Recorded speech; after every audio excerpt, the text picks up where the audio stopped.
Кой съм? Аз съм водещия. Не, аз съм водещия. И ще има някаква грешка, аз съм водещия.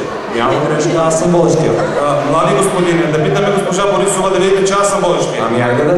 Айде де. Айде. Ама аз съм водещия. Не, аз съм водещия. Имате грешка, аз съм водещия. Ама не, сега вижте, моля ви се, какво се карате? Аз съм водещата. За сега, нека спрем с думите и ги оставим да се звучат в мелодии и ритми. Защото след словото идва песента.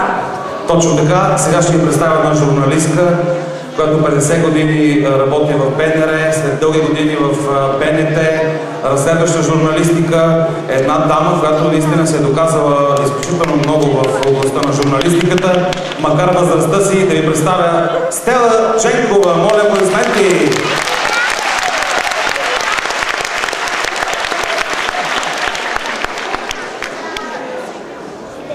Здравствуйте! Извините за беспокойство. Как вас зовут? Пушкин Александр Сергеевич. Где вы родились? В Москве. Где вы жили? В Санкт-Петербурге. Что вы делали? Жил, любил, писал. Откуда вы прилетели? С планеты наука. Добро пожаловать, Александр Сергеевич. Спасибо.